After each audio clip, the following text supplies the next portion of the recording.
Hello again. The title of this video is called Vows of Convenience.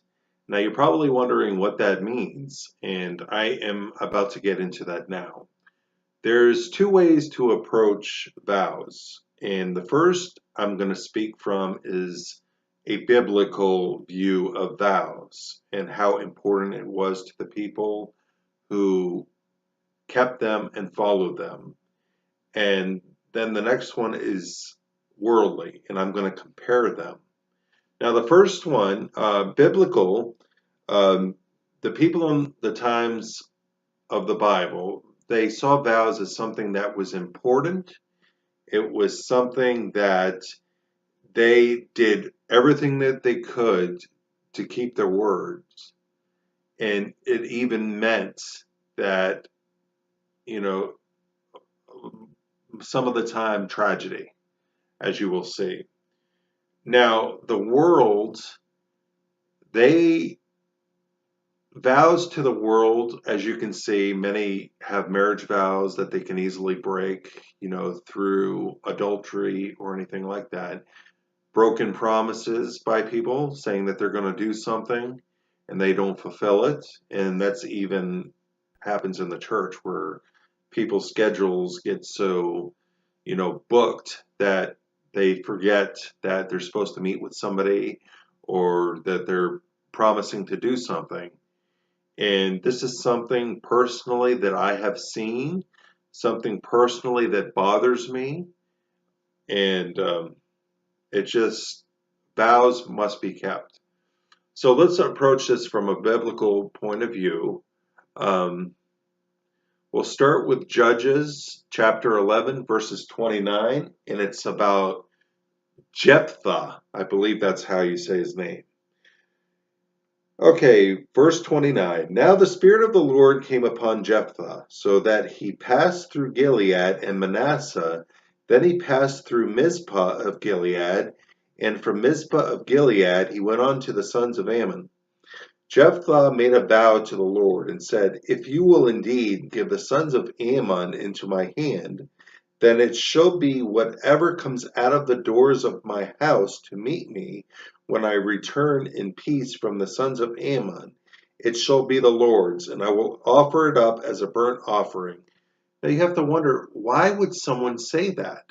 Why would he sacrifice the first thing that would come out of his house?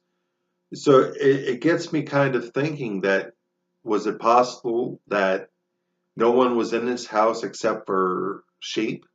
Is it possible his sheep were in his house with him, to which he would make a vow? So let's read on.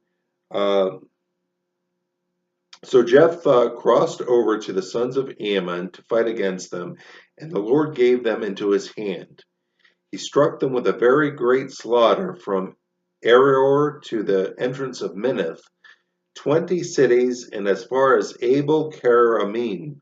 So the sons of Ammon were subdued before the sons of Israel.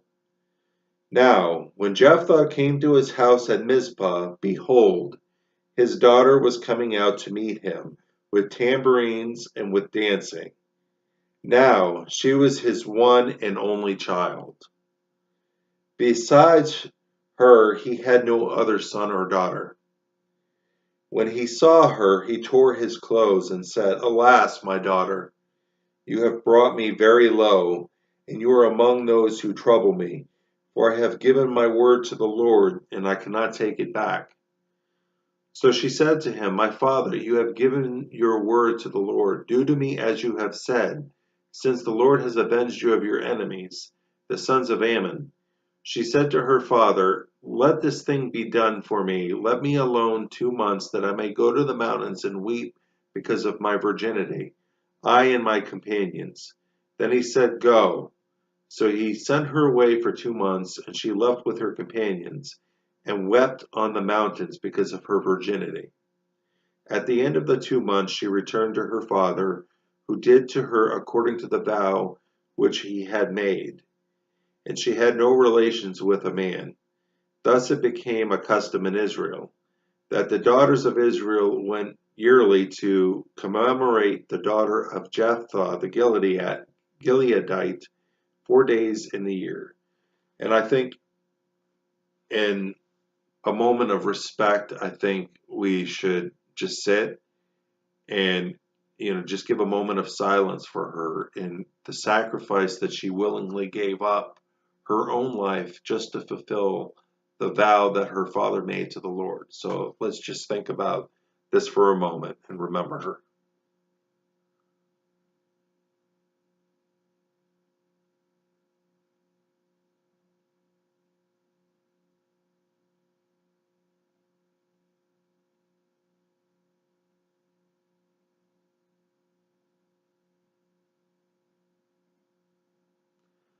Okay. So as you can see from this example, we see how vows were something that was very important to people at that time, and it's something that they they made and did everything they could to fulfill it. So let's move on to the New Testament, to Matthew chapter 5, 33 to 37. Okay, Jesus said, "Again you have heard that the ancients were told, 'You shall not make false vows, but shall fulfill your vows to the Lord.' But I say to you, make no oath at all, either by heaven, for it is the throne of God, or by the earth, for it is the footstool of his feet, or Jerusalem, for it is the city of the great King. Nor shall you make any oath by your head, for you cannot make one hair white or black. But let your statement be yes, yes, or no, no. Anything beyond this is of evil."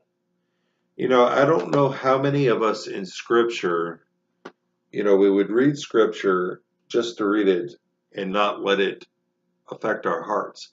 How many times have we read Scripture and just passed by it and no longer decide to follow it anymore?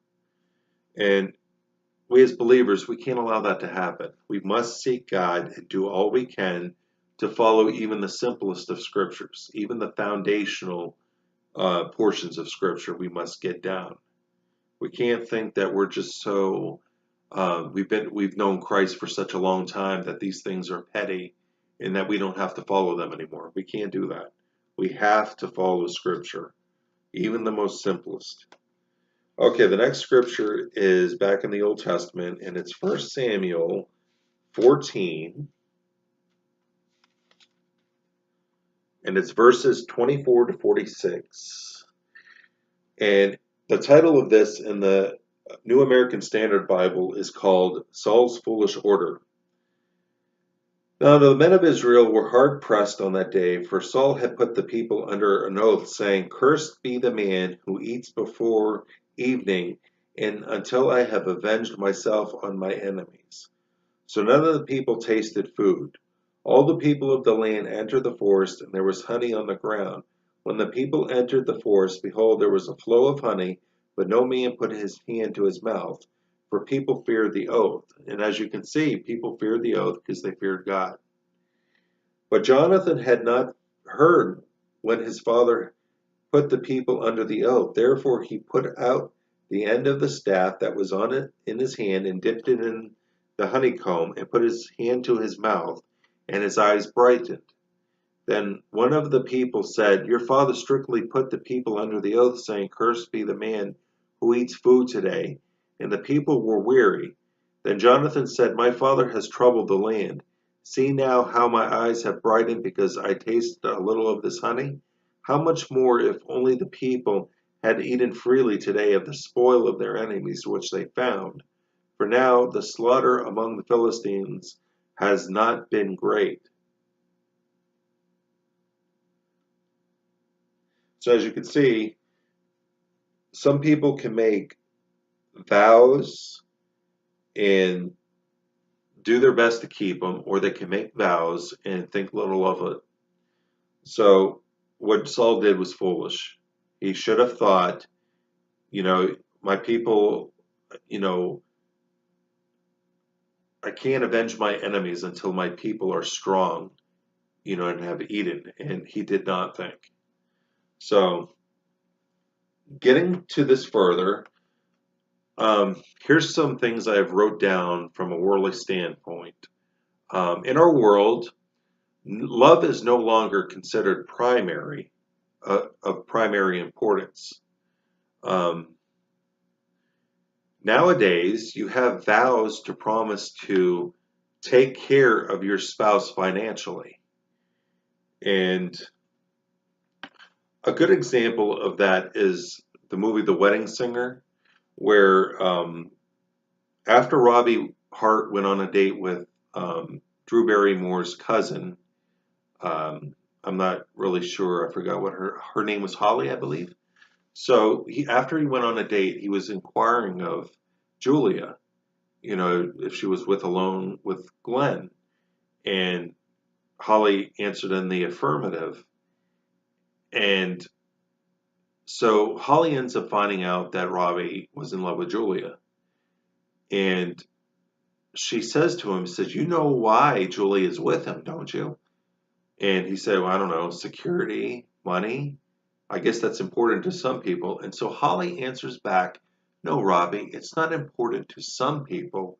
It's important to all." And so now we're going to watch a segment, and I hopefully will be able to watch this without a problem. I don't have video capabilities where I'm able to automatically bring up the video here. I don't have those capabilities. So I have to turn my laptop in front of my TV so that you can see this segment. And hopefully it's something that will drive home my point. And my whole point is how love has diminished in this world of importance.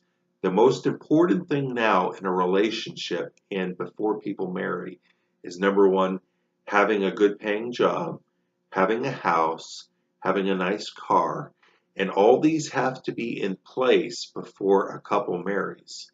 And if a man doesn't have a good paying job and any of the things that the ideal man has in this world, then he is considered a failure and not a good prospect. And so the woman must seek until she finds somebody better. So I'm hoping that this point from The Wedding Singer, this clip, will show you exactly what really is important. So here, I'm going to be playing it right now.